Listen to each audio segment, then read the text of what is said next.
Mesdames, Messieurs, ouvrons ce point de l'économie avec l'information relative au comité de pilotage des programmes Union européenne Objectifs du millénaire pour le développement sur le système harmonisé et l'origine en Afrique et les consultations intercommunautés et économiques régionales qui se sont ouvertes ce 2 octobre 2023 au Centre intégré de dédouanement de l'administration fiscale mauricienne à Plaine-Manieng en île Maurice. La délégation camerounaise y est conduite par le Dr Koné Gasper Neba, chef de la division des études, de la facilitation des échanges et de l'analyse des risques, point focal du programme sur le système harmonisé, accompagné de Umbata David Clovis, chef de la cellule de coopération internationale, point focal du programme Origine. Pendant 2 jours, les responsables des 10 programmes au sein de l'objectif du millénaire pour le développement de l'Union européenne, des communautés économiques régionales, les points focaux et experts des administrations des douanes et du secteur privé feront le point de leur mise en œuvre à travers l'examen des rapports annuels relatifs aux activités menées pendant la période 2022-2023, des recommandations, les perspectives pour l'année 2024 et la voie à suivre dans le cadre des activités futures. Il faut dire que les 10 programmes financés par l'Union européenne mis en œuvre par l'objectif du millénaire pour le développement visent respectivement l'application harmonieuse du système harmonisé et des règles d'origine de la ZLECAf en vue du renforcement du commerce intra-africain et de la facilitation des échanges. En Côte d'Ivoire, le prix garanti Borchamp du kilogramme du cacao pour cette année est de 1000 francs CFA, soit une augmentation de 100 francs par rapport à la campagne précédente. Quant au café, le prix du kilogramme connaît une hausse de 150 francs CFA. Il est fixé à 900 francs CFA. Il faut dire que c'est à la suite de la campagne cacao-café 2023-2024 qui a débuté le 1er octobre dernier que le Conseil café-cacao a procédé le 30 septembre dernier à l'annonce du prix garanti Borchamp. Le ministre d'État ivoirien, ministre de l'Agriculture et du Développement rural, Kobenam Kouassi Abdoumani a souligné que ce sont environ 224 milliards de francs CFA qui s'ajoutent sur les revenus des producteurs entre la campagne précédente et celle qui a débuté. Le membre du gouvernement ivoirien a relevé que les efforts du gouvernement, à savoir la réduction de la parafiscalité, l'instauration du principe d'un prix garanti aux producteurs représentant au moins 60% du prix CAF, l'instauration d'une prime aux producteurs de 400 $ américains par tonne, soit environ 220 000 francs CFA la tonne depuis la campagne 2020-2021, a permis aux producteurs de cacao de recevoir plus de 2000 milliards de francs CFA au cours de la campagne 2022-2023 contre plus de 1000 milliards de francs CFA au cours de la campagne 2021-2022, soit une hausse de 12%. Rappelons que depuis plusieurs décennies, la Côte d'Ivoire occupe la première place mondiale de producteurs de cacao et l'exportation de la fève de cacao constitue l'une des principales activités du pays. Toujours en Côte d'Ivoire, le prix du litre du super passe de 815 à 875 francs CFA et le litre de gasoil passe de 655 à 715 francs CFA, soit une augmentation de 60 francs CFA. Si depuis de longs mois ils sont restés inchangés, on note tout de même une légère hausse depuis le 1er octobre dernier. Les autorités ivoiriennes ont expliqué que la hausse du prix du carburant est due à l'augmentation des cours du pétrole brut sur le marché international.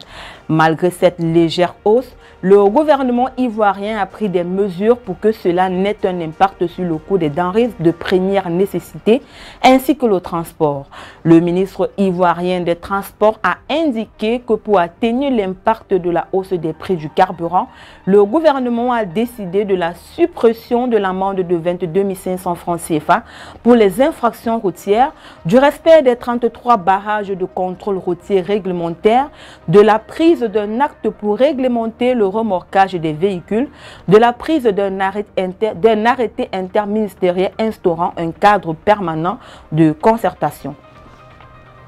En Guinée-Conakry, le gouvernement a réquisitionné les 19 banques agréées par la Banque centrale de la République de Guinée pour participer à un programme de levée de fonds visant à soutenir l'économie du pays. 5 000 milliards de francs CFA guinéens, soit environ 580 millions de dollars, c'est le montant que devra mobiliser ces banques.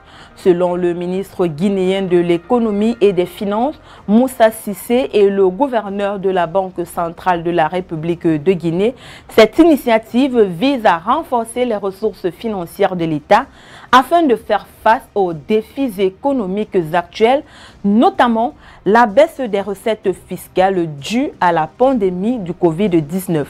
Il faut dire que cette réquisition de l'État guinéen n'est pas inhabituelle car d'autres pays ont déjà pris des mesures similaires pour mobiliser des fonds au profit de l'État en temps de crise. Toutefois, en Guinée-Conakry, où le secteur bancaire est relativement fragile, cette décision soulève des questions sur sa faisabilité et son impact sur les établissements concernés.